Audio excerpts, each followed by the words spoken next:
belajar tentang yaitu berpikir kritis. Kata bersama saya, berpikir kritis. 2, 3. Nah, tahukah Anda bahwa Tuhan mau supaya saudara tidak hanya punya pikiran Kristus, tapi kita juga harus punya perasaan Kristus. Kata bersama saya, pikiran dan perasaan Kristus. 2, 3. Pikiran dan perasaan Kristus. Nah, dua-dua ini harus seimbang dalam hidup saudara.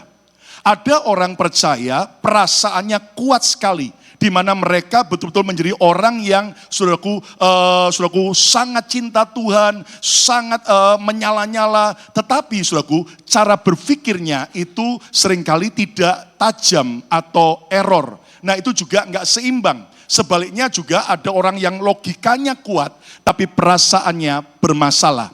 Nah, izinkan saya ini mengajak saudara belajar sebuah kebenaran firman, bagaimana kita harus belajar berpikir kritis, tetapi juga punya perasaan Kristus. Nah, tema khotbah saya hari ini adalah dikuasai atau menguasai. Ayo ucapkan 2, 3. Dikuasai atau menguasai.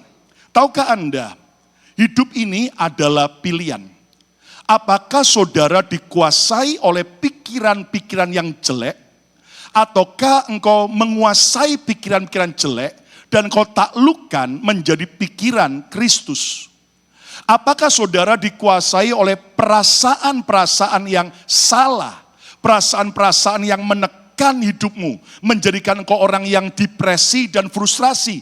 Ataukah justru Anda bisa menguasai perasaan saudara, menguasai jiwa Anda, dan Anda belajar jadi berkemenangan di dalam Kristus? Nah, doa saya hari ini, saudara bukan dikuasai perasaan, Anda bukan dikuasai oleh emosi, Anda tidak dikuasai oleh pikiran negatif, tapi Anda justru menaklukkannya dan menguasainya di dalam Kristus Yesus Tuhan. Yang mau katakan amin. Yang mau katakan amin. Lihat 2 Timotius 4 ayat yang kelima. Mari kita baca bersama-sama ayat ini. Semua baca keras. 1, 2, 3. Tetapi kuasailah dirimu dalam segala hal. Ulang lagi 2, 3. Tetapi kuasailah dirimu dalam segala hal. Sabarlah menderita. Lakukanlah pekerjaan pemberitaan Injil. Dan tunaikanlah tugas pelayananmu. But you should control yourself at all times. Enggak cuma di gereja, Anda harus menguasai yaitu diri saudara. Enggak cuma pada waktu Anda di tempat pekerjaan, tetapi di segala waktu dan dalam segala hal. Katakan amin. Nah, di sini salah satu kemenangan kita adalah saat saudara belajar bisa menguasai diri kita dalam segala hal. Kita harus bisa kuasai pikiran-pikiran yang salah, pikiran-pikiran yang jelek. Kita harus bisa kuasai perasaan-perasaan yang baper, perasaan-perasaan yang lagi bad mood dan sebagainya. Saudara, jangan Anda dikuasai, tapi Anda yang harus bisa menguasai. Api yang kecil, tetapi kalau Anda tidak bisa kuasai, akan menjadi sebuah bencana besar. Tetapi api itu kalau Anda bisa kuasai, maka bisa membawa sebuah keuntungan besar. Anda bisa masak masakan yang hauce. Amin. Anda bisa kemudian menerangi ruangan yang gelap jadi terang. Anda juga bisa melakukan banyak hal. Ketika Anda musim dingin, Anda hangat. Asal api itu tidak menguasai saudara, tapi Anda bisa kuasai. Nah, kembali saudaraku, saya mengajak saudara bisa belajar tentang emosi. Kenapa? Karena sekali lagi, jangan cuma kuat di pikiran, tapi perasaan kita, emosi kita, jiwa kita harus kita kuasai. Katakan amin. Mengapa kita harus menguasai emosi? Jawabannya, sebab emosi adalah pemberian Tuhan untuk bisa mengenali diri kita, mengenali sesama, dan mengenali Tuhan dengan lebih baik. Katakan bersama saya, emosi adalah pemberian Tuhan. 2, 3. Kenapa? Ingat baik-baik. Tuhan ciptakan saya dan saudara serupa, segambar dengan Allah. Saya mau tanya, Tuhan kita punya emosi tidak? Ditanya nggak jawab. Halo, Tuhan punya emosi nggak? Tuhan bisa sukacita nggak? Tuhan bisa sedih nggak? Halo, Tuhan bisa kemudian marah tidak? Bisa, karena memang Tuhan punya emosi. Nah, kalau kita diciptakan serupa dengan gambar Tuhan, berarti kita juga punya emosi. Saudara bukan kayak robot yang hanya sekedar ada, tapi nggak punya emosi. Nah, coba lihat kanan kiri dulu. Punya emosi nggak? Ya. Tanya lagi, apa model gini emosian nggak hari-hari ini ya? Hati-hati sudah ya. Coba lihat banyak orang sedang emosi dan sebagainya. Nah, kita harus mengerti begini. Saudara tidak boleh dikuasai emosi, tapi menguasai emosi. Ya, ingat tuh ya. Saya mendengar bagaimana ada sopir Uber, ya kan, di North Carolina ya.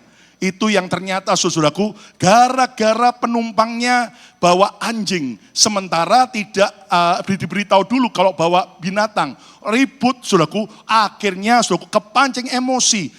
Ternyata si sopir Uber ini saudaraku, ya orang dari Rusia, ternyata saudara mungkin pernah ikut militer atau mungkin ketua gangster atau apa saudara. Langsung itu orang dipukul sekali, knock out, langsung jatuh ke belakang saudaraku, langsung ternyata geger otak saudaraku. Dan Anda tahu sekarang sedang ditangkap dan sebagainya, dan ternyata ini orang adalah orang ilegal yang nyebrang dari yaitu border saudaraku tanpa punya paspor. Nah, Anda tahu saudara, ini betul-betul terjadi. Belum lagi lihat penembakan yang baru-baru ini terjadi, betul nggak? Di sekolah Katolik. Dan itu mengerikan sekali saudaraku. Ya, seorang transgender yang merasa bahwa dia hidupnya tertekan, lalu kemudian dia tembak anak-anak yang tidak bersalah. 2 orang meninggal dan puluhan yang terluka. Dan di tempat senapannya ada tulisan, where is God? Di manakah Tuhan? Nah, banyak orang sedang dikuasai emosi. Tapi saya berdoa, semua keluarga besar BMC New York, Anda bisa menguasai emosi. Tepuk tangan yang meriah. Katakan amin. Ya. Nah, lihat gambar ini, dashboard mobil. Saudara, kalau Anda ya lihat di dashboard mobil Anda, saudara harus kenal dengan baik. Apa sih maksud tombol-tombol ini? Ya, seandainya jika ada tombol yang gambar bensin mulai menyala, Anda tahu berarti bahan bakar Anda mulai apa? Kurang. Anda perlu segera apa? Isi dengan bensin. Demikian juga seandainya tiba-tiba ada tombol bahwa salah satu pintu mobil Anda terbuka, maka saudara harus segera mengerti untuk Anda segera kenal dan bereskan. Nah, dengar baik-baik. Enggak mungkin toh ketika Anda lihat ada lampu nyala, oh gara-gara ini rusak mobilku, lalu Anda jual mobilnya. Itu namanya orang gila, saudara tahu. Tapi yang Anda harus kerjakan adalah apa? Kenali dengan baik kenapa ini nyala. Lalu Anda periksa, lalu Anda perbaiki. Hal yang sama juga dengan emosi kita. Kadang-kadang kita lagi merasa iri sama orang. Kita lagi merasa capek, tertekan, kita merasa yaitu marah, kita merasa mungkin dalam keadaan sedih. Saudara, engkau tidak boleh kemudian berkata, sudah lebih baik aku mati bunuh diri saja. Tidak, tapi justru kenali emosi Anda itu dan minta hikmat Tuhan untuk Anda bisa menyelesaikan setiap emosi itu. Yang percaya katakan, amin. Ayo saya mau tanya. Di sini para suami-suami, pernah enggak suami marah sama istrinya? Pernah Pak? Oh, pernah enggak? Orang New York kayaknya baik-baik semua. Enggak pernah marah. Pak Akwang pernah marah sama istri? Wow ya, padahal model sebaik itu sesabar. Halo ibu-ibu, saya mau tanya Bu. Enggak mau dipanggil Ibu. Ya. C pernah marah enggak sama suami? Wow, bukan pernah Pak Suluka, sekarang lagi marah sama suami. Nah, kenapa? Sebelum ke gereja mau mampir ke mesis, nggak boleh kata saya, makanya marah. Nah, orang tua Anda pernah nggak marah sama anak? Sudah pernah nggak? Pernah nggak? Anak marah sama orang tua, pernah nggak? Nah, saudaraku dengar baik-baik, kita semua punya problem, yaitu bagaimana mengenali kemarahan kita. Nah, ingat ya, problem masalah emosi ini tidak hanya dialami oleh orang-orang yang tidak percaya Tuhan. Tetapi orang-orang yang percaya Tuhan, orang-orang yang cinta Tuhan seperti saudara, bahkan orang yang mungkin saudaraku bukan sekedar jemaat berjemaat tapi melayani, bahkan jadi hamba Tuhan. Banyak loh yang bermasalah soal emosinya. Iya Pak ya? Iya Pak ya? Saya bersyukur anak saya yang pertama Yehuda, ya, dia baru menyelesaikan program masternya S2 dari Fuller Theological Seminary di Pasadena, California. Dan waktu S1-nya di UPenn, Pennsylvania, dia ambil psikolog, ya. Lalu kemudian dia tergerak lagi ambil Married Family Therapy Counseling. Dan Anda tahu dia berkata, Pak, saya tergerak untuk menolong mereka yang punya problem mental, ya. Ini bicara tentang health mental, ya. Dan saudaraku, saya berkata, saya dukung support. Kamu nggak cuma harus kuat secara roh, tapi jiwa juga kuat. Dan dia banyak mengalami kasus-kasus menghandle orang-orang baik yang muda maupun yang tua, saudaraku, yang bermasalah tentang emosinya. Nah, hari ini saudaraku, mari kita belajar bahwa ini problem bukan cuma orang yang tanpa Tuhan. Banyak orang Kristen, banyak hamba Tuhan juga bermasalah tentang emosinya. Nah, lihat contoh di Alkitab. Ada seorang nabi besar bernama Yunus. Yunus ini saudaraku punya masalah dengan emosinya. Kenapa? Karena waktu Tuhan perintahkan dia pergi ke Niniwe, dia marah dengan Tuhan. Kenapa? Karena dia benci terhadap bangsa Niniwe. Bangsa Niniwe adalah musuhnya bangsanya Yunus, musuh Israel. Bahkan Niniwe pernah menjajah dan bertindak brutal terhadap orang Israel. Jadi waktu Yunus disuruh pergi ke Niniwe untuk berkhotbah, dia enggak mau. Dia pergi ke Tarsis. Tapi di tengah laut, saudaraku, Tuhan buat badai dan dia dibuang. Lalu kemudian ada ikan besar. Di dalam ikan dia bertobat. Untung dia bertobat. Kalau dia enggak bertobat, dia akhirnya mati, saudara. Tapi waktu dia bertobat, Tuhan bawa dimuntahkan ikan. Kemana? Ke Niniwe. Anda dengar baik-baik. Kalau Anda belum lulus dari sebuah masalah, Anda mau lari kemana saja, Anda akan dikembalikan Tuhan menghadapi masalah yang sama. Tidak ada yang amin. Betul apa betul? Halo, betul apa betul? Masalah Yunus adalah apa? Niniwe yang dia benci. Biar ikan itu saudaraku sudah nggak tahu pergi mana. Tuhan bisa bawa hunter lagi pergi ke Niniwe, dimuntahkannya kemana?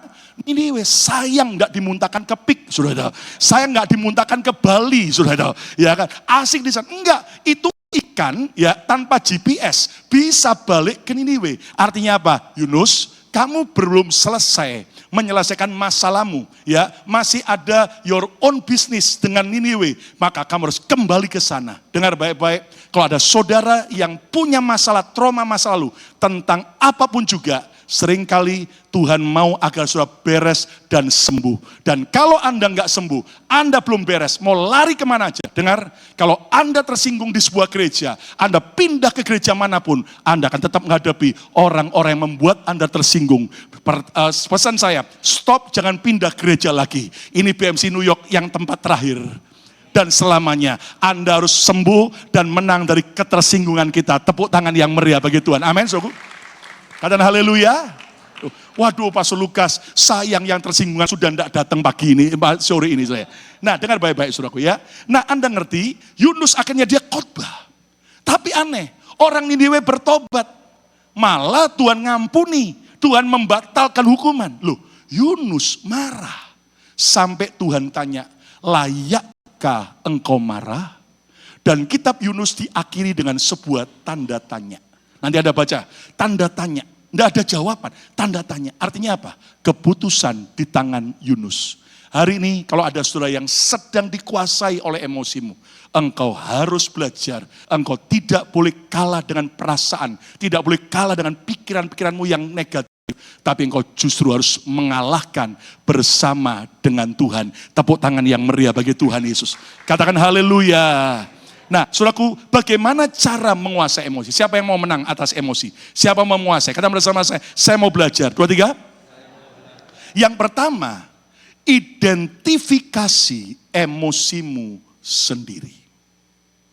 Identify your own emotion. Kenali, ya, identifikasi, periksa, kenali emosimu sendiri. Banyak orang tidak kenal dirinya sendiri. Banyak orang tidak kenal kondisi hidupnya sendiri. Tapi hari ini Tuhan mengajar kita agar kita bisa kenal siapakah saya. Pegang udah ada masing-masing. Kata bersama saya harus kenal siapa saya. Mungkin saudara baru sadar, oh aku ini pemarah. Oh aku ini orang tersinggungan. Oh aku ini adalah orang yang mudah minder. Oh aku ini adalah orang yang mudah putus asa. Oh aku ini adalah orang yang selalu takut dan khawatir. Oh aku ini seorang yang sombongnya bukan main. Dan Anda harus mengidentifikasi emosimu sendiri. Dan saudara akhirnya menyadari, hari ini aku sedang marah. Aku sedang bahagia, aku sedang iri hati. Dan ini yang penting hal pertama dalam hidup kita. Yang mengerti katakan amin. Saudara, khotbah ini sebenarnya adalah kolaborasi saya dengan anak saya Yuda.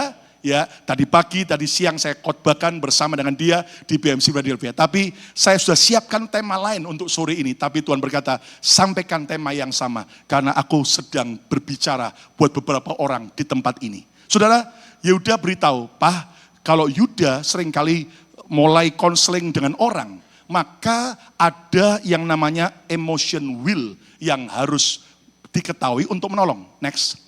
Dan emotion wheel ini ya mungkin terlalu kecil bagi Anda tidak kelihatan tulisannya, tapi Anda bisa Google, Anda bisa ketik emotion wheel ya, roda emosi. Nah kalau Anda lihat di sana, saudara ada 3 lingkaran, yang paling tengah kecil, lalu lingkaran yang kedua warna putih, lalu lingkaran yang paling luar. Nah, saudara, kita harus bisa kenali identifikasi emosi kita. Dan kalau Anda lihat di lingkaran kecil, itu ada perasaan angry, marah. Ada perasaan jijik, disgusted, ya kan? Lalu sad, sedih, ada happy, ada surprise, kaget, ya kan? Bahagia, ada bad, merasa jelek, ada fearful, ketakutan. Nah ini dulu, saudara harus kenali, hari ini aku lagi ngapain? Oh aku lagi bahagia, puji Tuhan. Oh aku lagi merasa marah.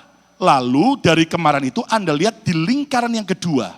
Apakah Anda sedang yaitu kritis, ya, lalu kemudian frustrasi, agresif, marah, pahit, dan sebagainya. Merasa terhina, dan sebagainya. Lalu lingkaran yang paling luar, itu semua ada merasa dikhianati, merasa tidak dihormati, merasa yaitu dilupakan, bla bla bla, iri dan sebagainya. Dan kalau Anda kenal ini, akhirnya Anda tahu, oh ini loh kondisi hidupku. Dan ini akan menolong saudara untuk bisa menguasai. Ingat, kalau saudara ke dokter, halo? Kalau Anda ke dokter, dokter akan tanya apa? Halo, duit berapa? Nomor SS-mu berapa? Nomor sepatumu berapa? Gitu, saudara? Enggak. Yang dokter tanya apa? Apa simptom atau gejala yang engkau alami? Ya, Pak ya? Nah, kan konyol sekali. Kalau sampai seandainya kita ada patah tulang. Lalu dokter berkata, minumlah jamu tolak angin. Hubungannya apa? Betul enggak, saudara? Tetapi saudara harus jujur, kenal. Iya. Aku terakhir ini kok kalau tidur enggak bisa tenang. Selalu bangun dan selalu mau ke kamar mandi. Iya toh. Lalu kemudian Anda mulai mikir, iya. Setiap kali ke kamar mandi, aku sulit untuk buang air. Dan sebagainya. Nah, dokter akan mulai mendengar semua gejala-gejala Anda, sehingga dokter bisa mendiagnosa Anda ini lagi kena sakit apa. Lalu kemudian dicek di MRI atau sebagainya CT scan untuk apa? Memastikan betul-betul saudara bisa tertangani. Nah persoalannya begini, banyak orang tidak kenal siapa dirinya sendiri. Betul nggak? Halo? Dia merasa nggak sombong. Dia merasa nggak tukang marah. Padahal keluarganya ngomong, wah kamu adalah pemarah. Makanya terkadang tanyalah kepada orang dekat Anda. Ci, kamu tuh gampang tersinggung. Enggak kok, aku enggak tersinggung kok. Tapi kamu ngomong gitu, aku tersinggung lu sekarang. Nah, itu tanda dia tersinggung. Nah, jadi identifikasi dulu. Mulai kenal. Ingat, Daud sampai berkata apa? Ujilah aku Tuhan. kenalilah aku Tuhan. Saudara minta tolong Tuhan. Ternyata dari teman-teman dekat kita, anak kita ngomong, papa ini orangnya enggak tekunan, bosenan. Nah kenal, oh berarti emosiku itu gampang bosenan. Di situ Tuhan bisa pulihkan saudara. Tepuk tangan yang meriah bagi Tuhan. Amin. Lalu yang kedua, cara menguasai emosi adalah apa? Kenali pola caramu melampiaskan emosi. Ayo ucapkan bersama-sama 2, 3. Kenali pola caramu melampiaskan emosi. Saudara, tahukah Anda bahwa setelah kita tahu kenal siapa diri kita, tahu kelemahan kita, critical point kita. Kalau misalnya ada orang mulai kurang menghargai kita, kita langsung gampang marah, tersinggung. Nah setelah kita kenal, maka yang kedua, kenali pola caramu selama ini melampiaskan emosi itu bagaimana. Nah gini, ada 2 orang suami sama-sama marah sama istrinya. Tapi pola melampiaskan emosinya beda. Ada suami kalau lagi marah sama istrinya, langsung dia teriak-teriak, dia bertindak kasar, dia kemudian banting-banting barang. Ada nggak kayak begitu? Halo, ada nggak? Ada. Tapi ada suami yang lain. Begitu dia marah, langsung dia silent treatment. Diem, nggak mau ngomong apa-apa. Bu, ada nggak suami ibu yang model kayak itu? Ada nggak? Ya kan? Diem. Loh ini saya baru baca kisah nyata di Jepang. Ada suami istri. Anda tahu, si suami itu sudah nggak bicara sama istrinya 20 tahun. Oh my God. Berapa tahun? 20 tahun. Dan sang istri ini selalu mau tanya aja, suaminya pokok diem. Jadi kalau ditanya apapun, suaminya cuma ngangguk, kalau iya, geleng kepala, kalau tidak. Selebihnya dia enggak pernah mau bicara 20 tahun. Nah anak-anaknya setelah bertumbuh dewasa, anak-anaknya tahu ini pernikahan orang tuanya enggak beres. Maka mereka minta kepada ahli psikolog dan stasiun televisi di Jepang untuk menolong orang tuanya. Singkatnya dengan psikolog diajak ngobrol sebentar, lalu kemudian mulai dibawalah mereka ke sebuah taman yang romantis, lalu kemudian mulai di-syuting dan kemudian disuruh ngobrol. Anda tahu, sekian lama ditunggu oleh kameramen, si suami tetap diem aja. Akhirnya tiba-tiba suaminya mulai bicara. Ternyata aku sudah enggak ngomong sama kamu 20 tahun lebih ya. Si istrinya kata, kok kamu baru sadar? Iya. Lalu istrinya tanya, kenapa sih kok kamu kok diem selama 20 tahun? Kamu tahu enggak? Waktu anak-anak kita lahir, aku iri.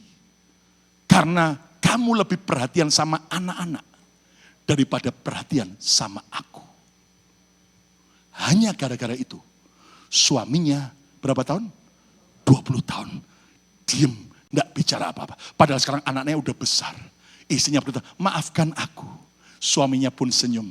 Oke, aku memaafkan kamu. Aku juga minta maaf. Saudara, ngeri kan?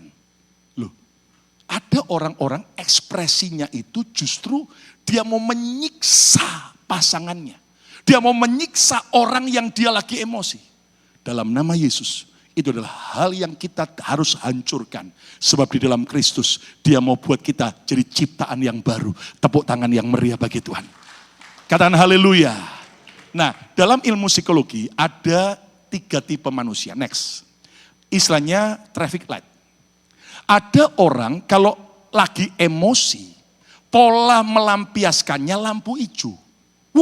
Kalau dia lagi marah, semua satu rumah kena semprot semua. Di sini nggak ada yang ngaku maksud saya. Bahkan bukan cuma satu rumah, satu gereja kena semprot semua. Ada nggak orang kayak gitu? Halo, ada nggak? Ada nggak? Bukan saya Pastor Lukas ya, bertobat saudara. Bahkan bukan cuma satu gereja, seluruh dunia tahu. Kenapa? Dia lampu hijau, sosial medianya akan penuh dengan apa? Caci maki dan semua dia cerita kemana-mana. Ada nggak orang kayak gitu?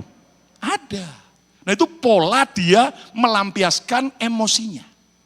Tapi sebaliknya ada orang tipe lampu merah. Begitu dia emosi, dia lampu merah dia stop. Dan dia berusaha tidak boleh ada orang tahu kalau aku lagi marah. Dia diam, dia tutup rapat-rapat. Dan kayaknya sepertinya baik. Padahal Anda tahu itu berbahaya. Kenapa? Itu akan menjadi seperti gunung yang suatu saat akan apa? Meletus dengan luar biasa.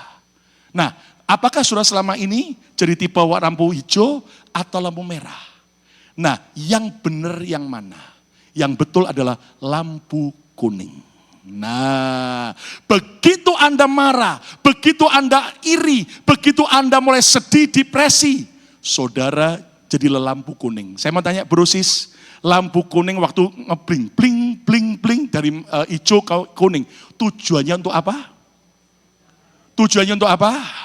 Slow down, mulai apa? Kurangi kecepatan. Itu orang Amerika, orang Indonesia kali. Justru waktu lampu kuning, gaspol. Makanya begitu digas, yang ini baru merah, sana hijau, tabrakan. Banyak nggak kayak gitu ya? Kata bersama saya, lampu kuning artinya slow down. Kata bersama saya, slow down.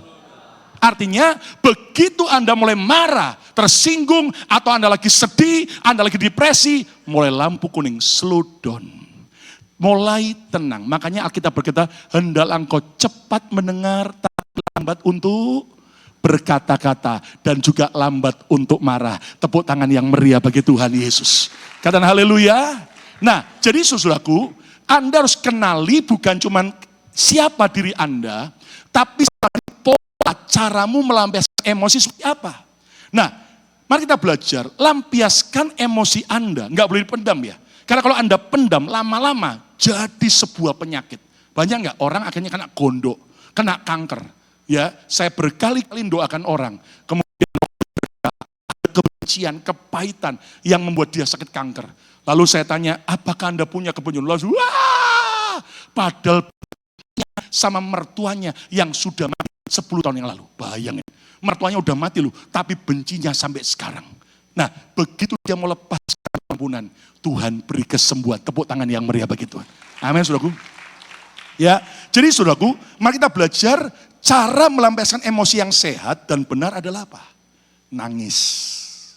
Boleh enggak orang nangis? Halo? Oh, bagi wanita nangis itu asik, ya kan? Ini ya, nangis itu adalah salah satu luapan emosi, pola mengekspresikan emosi, tapi yang baik. Tapi pesan baik-baik, jangan nangis cara mata buaya, saudara. Ya, nah banyak pria itu nganggep nangis itu cengeng, nangis itu enggak gentleman. Padahal Anda salah besar, bro. Yesus saja nangis, betul enggak, saudara? Ya, yang pasti jangan nangis meratapi nasib. Yesus nangis lihat orang yang susah. Yesus nangis lihat Yerusalem yang tidak bertobat. Nah, Anda tahu, saudaraku, kita boleh mengekspresikan dengan air mata. Boleh nggak? Boleh. Apalagi orang yang melampiaskan emosinya dengan cara sehat adalah pergi ke gym. Nah, O1, O2, O1, O2, O1. Jadi kemarahannya tuh dia habiskan dengan energi, dikuras dia. Boleh nggak? Halo, boleh nggak? Boleh. Tapi hati-hati, di tempat gym banyak godaan. Banyak nenek lampir di sana. Dan juga sekarang bukan cuma nenek lampir, ada yang apa kabar? Nah, itu bahaya juga, saudara. Ya, jadi hati-hati ya. Lalu Anda boleh mengekspresikan dengan apa? Merawat bonsai. Ngerawat tanaman, saudara. Ya, gini di survei ya, orang tambah umur lebih suka ngerawat tanaman. Yuk, diteliti kenapa? Karena waktu nyiram tanaman, waktu membersihkan tanaman, bentuk bonsai, itu ada ketenangan. Dan Anda tahu ternyata tanaman itu mau dibentuk apapun, nggak protes. Sementara istri dikasih tahu protes, marah terus, saudara. Anak-anak berontak terus, saudara. Makanya hati-hati kalau ada bapak-bapak yang sudah mulai tanam-tanam, ya toh. Ya itu biasanya istrinya cerewetnya bukan main. Di sini nggak ada, ya toh. Loh, saya ini mulai suka menanam, saudara. Di belakang rumah itu ya, tapi istri saya baik, saudara ya. Ya, kalau lagi tidur, ya. Sekarang saya punya tanaman anggrek cukup banyak, berbunga lebat, saya mulai belajar, oh ngerti caranya. Daunnya itu dikasih apa? Aloe vera, ya toh. Beli lidah buaya dibelah, waktu itu nggak apa-apa, melampiaskan emosi, tapi dengan cara yang apa? Yang benar. Loh kenapa? Karena banyak beban, saudaraku jemaat, ya toh. Contohnya, mancing. Boleh nggak mancing? Boleh. Yang enggak boleh mancing kerusuhan, saudara. Ya, atau mancing keributan, jangan. Masak, boleh enggak masak? Wih, boleh. Anda lagi marah, kesepian, masak, ya kan? Bahkan waktu saya menggembalakan di Makassar, di ujung Pandang, itu ada satu Chinese food, restoran. Enciknya itu kalau lagi marah, haujek masakannya. Jadi akhirnya kita semua klien itu malah buat gara-gara sama dia, enciknya marah, semua bumbunya lempar, malah haujek, saudara. Ya, tapi pesan saya, kalau Anda lagi marah-marah, lagi meluapkan emosi, boleh masak, tapi jangan dimakan sendirian, saudara. Nanti endut, saudara ya. Nah, Anda boleh masak bagi ke Pak Suryogi, ya kan? Bila terlalu banyak, kirim ke Philadelphia juga, saudara. Ya kan? Ada orang yang melampiaskan emosinya karena makan. Saya nggak sehat, ya. Jangan makan-makan, ya. Terus makan, ya. Toh. Nanti semua nyumbat, saudara, dan sebagainya, ya. Wih, tambah gemuk ya. Terus kemudian Tuhan, berikan aku roh kurus. Tuhan ngomong, lalu makan terus, saudara. Niat hati mau kurus, ya. Toh. Tapi ternyata berkat berlimpah-limpah, kata saudara. Ada yang jogging, ada juga yang nyanyi dan sebagainya. Nggak apa-apa. Nah, itu adalah pola cara mengekspresikan emosi, tapi positif dan yang benar. Jangan kemudian diem, ketawa-ketawa, tapi ternyata berbuat yang mengerikan. Ada suami pemarah, setiap kali dia marah sama istrinya cuman senyum, masuk kamar mandi. Keluar lagi, dimarahi lagi, senyum, masuk kamar mandi. Suaminya curiga, pasti di dalam kamar mandi dia berdoa nangis. Satu saat waktu suaminya bertobat, ampuni aku mah. Kamu sering kali aku marahi tapi kamu senyum, tidak pernah marah. Kamu masuk kamar, kasih kamu berdoa sama Tuhan, nangis di sana. Enggak Pak, aku enggak nangis. Lalu ngapain di kamar mandi? Aku ambil sikat gigimu. Terus buat apa? Aku bersihkan toilet. Wah, ini lebih kejam daripada yang lain. Makanya mulai hari ini semua sikat gigi amankan, ya toh. Siapa tahu selama ini kadang-kadang Anda rasa kok ada berubah rasa, berubah warna, jangan-jangan, saya tahu. Mungkin bukan pasangan Anda, rumit kamar Anda, ya tahu. Hati-hati, saya tahu. Ya, jadi lampiaskan, kenali pola Anda melampiaskan emosi. Dan yang ketiga, yang terakhir, cara kuasai emosi, minta pertolongan yang tepat. Ayo ucapkan 2, 3, minta pertolongan yang tepat. Saudara, kita ini nggak boleh sombong. Saudara perlu minta pertolongan. Nah, lihat gambar ini. Seperti botol Coca-Cola. Saudara tahu nggak? Kalau botol ini kena goncangan. Digoncang-goncang, dikocok-kocok. Hidup ini kan banyak goncangan. Masalah keluarga, masalah kerjaan, masalah ekonomi, masalah politik, ya kan, masalah dengan teman. Goncang-goncang. Belum lagi yang masalah-masalah yang lain. Masalah penyakit. Lalu kalau Anda tidak betul-betul ditolong dengan baik, Anda tahu tiba-tiba ketika digoncang lalu Anda buka langsung tutupnya. Apa yang terjadi? Langsung bus, ya tahu, meledak dan kotor semua. Makanya kan ada orang tiba-tiba itu kayak gunung meletus. Wih, mengerikan sekali. Enggak cuma jemaat loh, ada pendeta kalau sudah lagi emosi, meledaknya itu sangat sadis. Perkataannya betul-betul sangat mengerikan. Nah, dengar baik-baik. Jelas itu enggak boleh.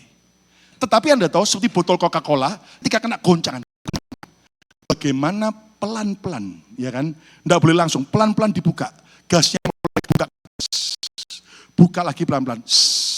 Begitu sudah reda, Anda buka. Akhirnya apa? Anda tidak akan ada ledakan, tapi Anda bisa minum Coca-Cola dengan baik. Sama juga. Kita perlu yaitu kenal, lalu kemudian tahu cara pola selama ini Anda yang salah, perbaiki. Kalau yang benar Anda tetap lakukan. Tetapi yang ketiga, minta pertolongan yang tepat. Saudara, kepada siapa kita harus minta tolong? Datang pada Tuhan. Saudara percayalah, kita sebagai orang yang percaya Yesus, kita punya hak privilege yang luar biasa. Saudara, Anda mau datang pada manusia, ada batas waktu. Kalau dia tidur, Alkitab berkata, Tuhan penjaga kita tak pernah tertidur. Tepuk tangan yang meriah bagi Tuhan Yesus. Amin, saudaraku. 24 jam, kapanpun juga dimanapun, Anda datang berseru sama Tuhan. Dan yang menarik, Yesus, dia tidak pernah menolak siapa yang datang pada dia. Dia berkata, marilah datang kepadaku semua yang letih, lesu, dan berbeban berat. Termasuk Anda yang di New York, dari wajah Anda, saudara, ada yang seger, ada yang sudah berbeban berat. Datang pada Yesus, minta pertolongannya. Dia lebih besar daripada masalah kita. Tepuk tangan yang meriah bagi Tuhan, amin. Lalu berikutnya, datang kepada orang yang bisa menolong saudara.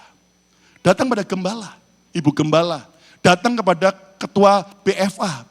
Makanya Anda jangan cuma ibadah hari Minggu, tapi tertanamlah, bergabunglah di BFA, Bethany Family Altar. Ya, ada cell group. Supaya apa? Saudara punya keluarga rohani. Ketika Anda punya masalah, Anda bisa sharing, berbagi. Ya, kayak dari botol itu pelan-pelan, Anda mulai bisa cerita dengan baik. Orang-orang yang mensupport Anda, mendoakan Anda.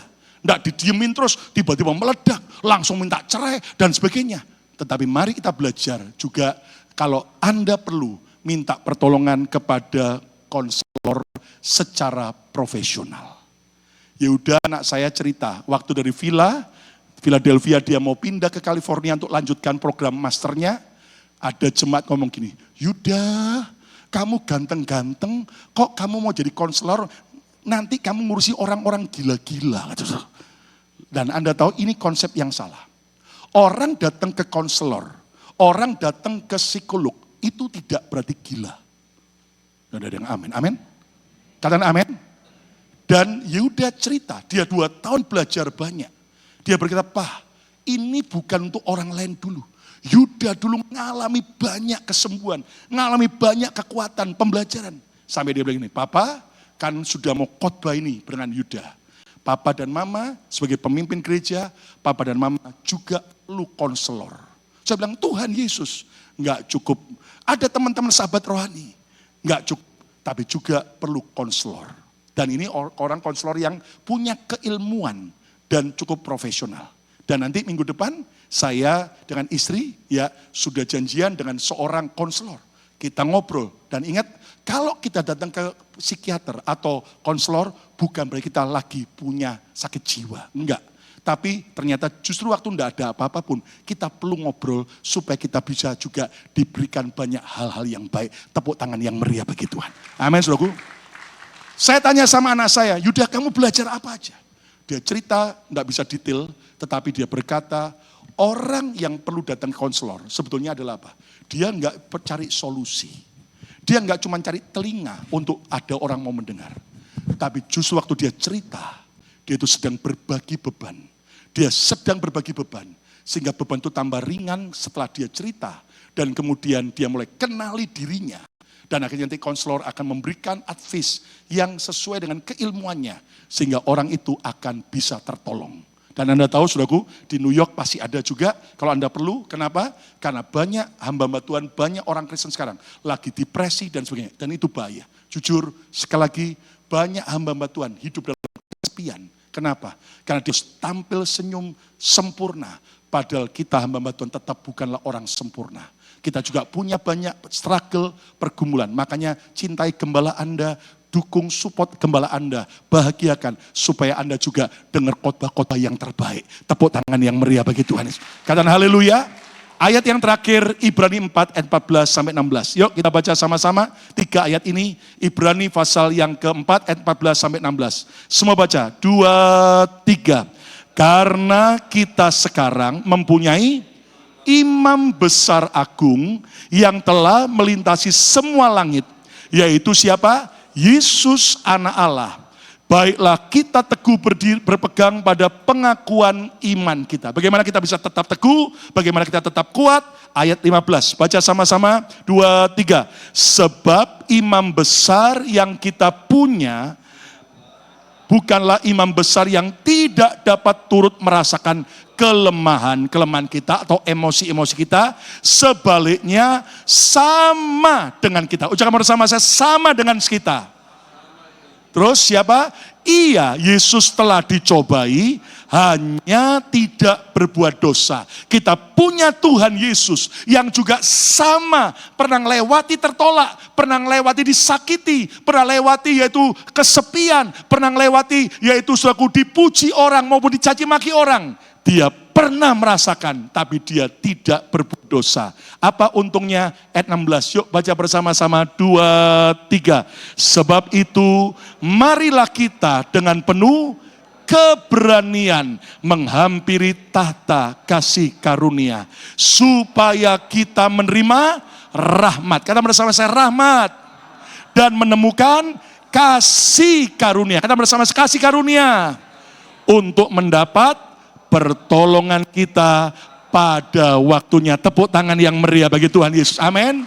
Mulai hari ini sadari kita punya Yesus, imam besar agung kita. Dia yang sungguh-sungguh pernah lewati semua masalah emosi yang pernah Anda alami atau yang sedang kau alami. Dan dia siap menolong, memberi rahmat dan juga memberikan anugerahnya, kasih karunia. Katakan amin. Kesimpulannya, pemain musik silakan, jadilah orang yang bisa menguasai emosi, bukan dikuasai emosi. Cara menguasai emosi 3 poin. Yang pertama, identifikasi emosimu sendiri. Ingat tadi kayak dashboard mobil, Anda tahu mulai yang nyala mana, apa masalahmu, Anda harus kenal siapa dirimu. Kalau aku lagi tersinggung, kalau aku lagi iri, kalau aku lagi males, kalau aku lagi depresi, kenali siapa dirimu. Dan yang kedua, kenali pola caramu melampiaskan emosi. Ingat, jangan jadi Kristen lampu hijau. Kalau lagi marah langsung eksplod kemana-mana. Jangan jadi Kristen lampu merah yang Anda pendam supaya nggak ada orang tahu masalahmu. Itu juga berbahaya. Jadilah lampu kuning. Ketika ada itu, Anda mulai slow down dan Anda bisa mengekspresikan dengan cara yang baik dan benar. Dan yang ketiga, minta pertolongan yang tepat. Jangan sampai kayak Coca-Cola langsung meledak karena goncangan.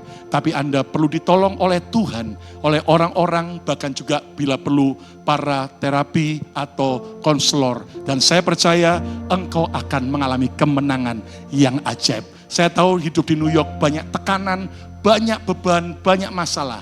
Tapi bersama Tuhan kita pasti kuat. Tepuk tangan yang meriah. Amin, saudaraku.